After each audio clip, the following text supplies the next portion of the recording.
Hola. Hi. I'm Mel. I'm Liz. We the Winstons, and y'all know we be tripping.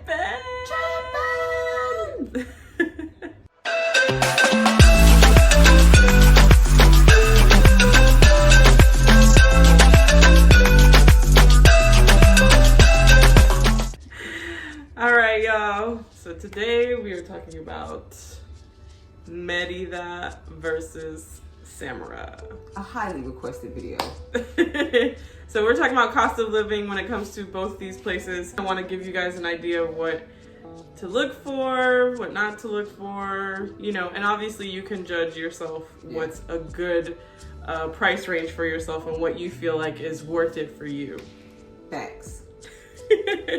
Well, number one, if you're coming from the United States and you like me, you think you're a little real estate agent or realtor, there's no Zillow, okay? No Zillow. Yeah, there's no Zillow. There's none of those things. But I do have 2 Facebook groups that we use to find a realtor in Merida. We ended up not choosing to stay in Merida. And then I also found another group that I will show you guys here in a moment.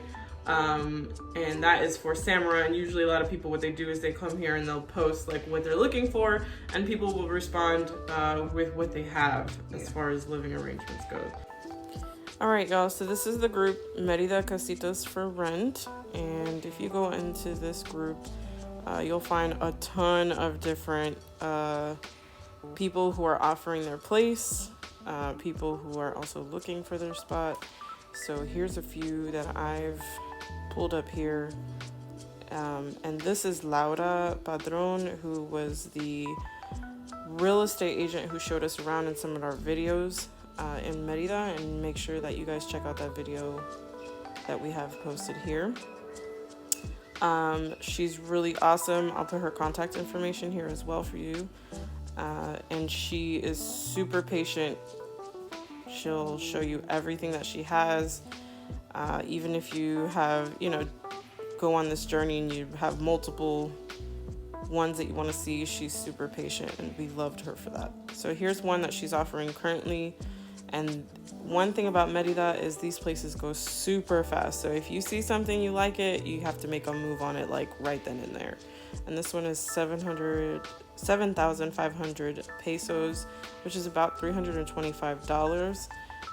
This one is really, really nice. Actually, I would have liked to see that if we were there. All right, so let me go ahead and show you the group for Samara. Here we go. All right, y'all, so this is the Samara tribe group. And again, this is also an example of a group that you can go in and type in for rent. And it will bring you all types of different people who are offering their places and people who are looking for places. This is a perfect example here. And you'll find a ton. I mean, there is many places for around here. And as you can see, this place is $775. Beautiful little spot there. There's bungalows, houses, apartments, you name it, they have them. And this is just a perfect example of one here.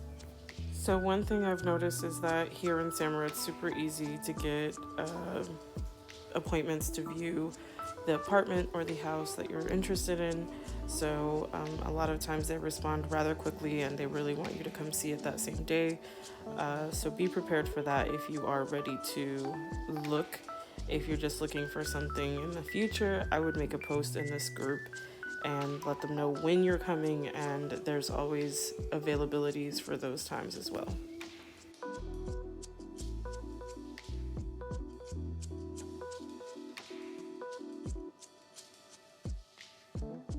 There are a lot of places that include Wi-Fi.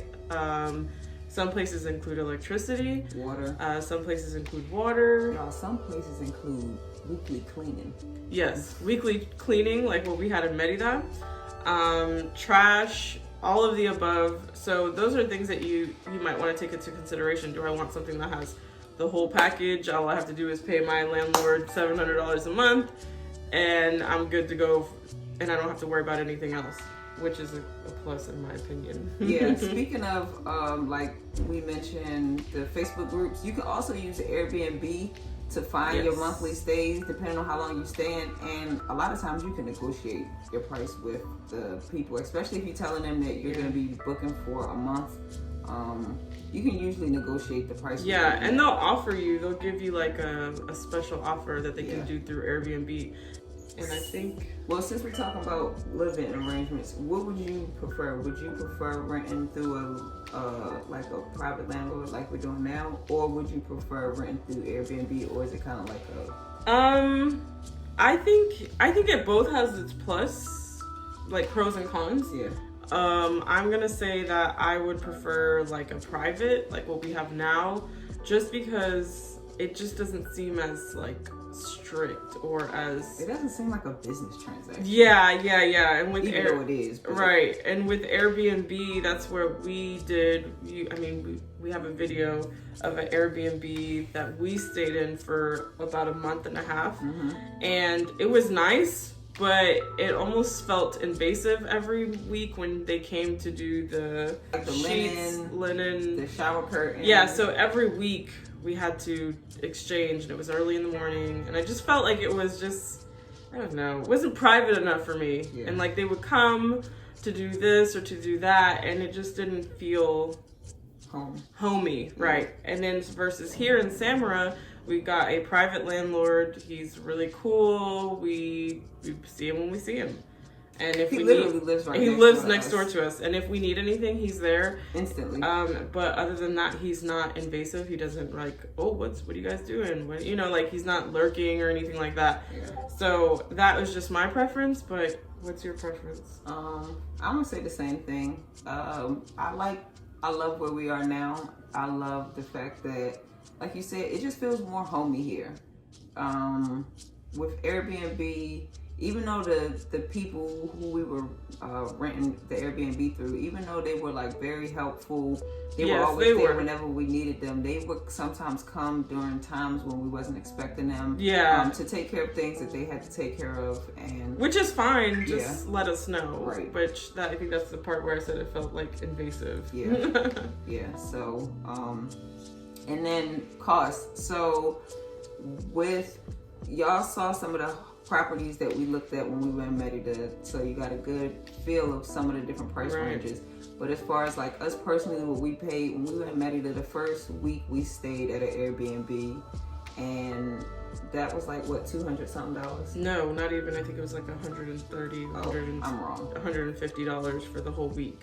All right, so that was really good. Yeah, $130 a week, and then where we stayed, we paid like $1,200 for $1,300. I think it was like $1,300 for a month and a half. Yeah, and we had an arrangement with her where she was willing to let us pay, how much was it? $900 a month. $900 a month.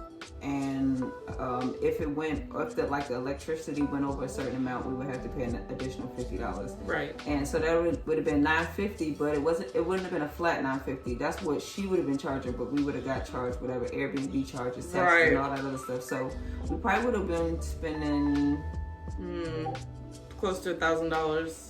No, more. Yeah. Probably. But yeah, and then not the problem, but what we discovered was that in that particular area, we found places that were cheaper, and hers was like extremely overpriced. And then, so that kind of didn't really sit well with me, sit well with you, and we were just like, we're just gonna go somewhere else. And I think that's what provoked us to kind of head on over to Playa del Carmen and stay over there for a week or two. And then even in Playa, how much did we pay to stay there? In Playa for 2 weeks, we paid about $270 possibly. Even in Playa, they had a lot of inexpensive apartments that were nice. We never went and saw any, but we were in some of those Facebook groups and we saw some photos of some that were available. People want to know how much we are paying here, and drum roll please. We paid 230,000 colones, which comes out to about $375 a month. And that includes Wi-Fi, water, trash, and I believe electricity up to a certain point, and then we'll have to pay whatever it is. I can't remember what we talked about because we haven't gotten there yet. So, yeah. but yeah, so we have Merida, which we paid about, let's say, a month. What do you think? We paid about $1,000 for the month. And then we have here in Samara, which is $375. But the thing with Merida is we went through Airbnb, and Samara we went through a private person. So make sure that you guys are weighing your pros and cons, because there are a lot of great deals on Airbnb, and then there are a lot of expensive places through private owners, but that's totally up to you and what you can do. Thank you guys for watching.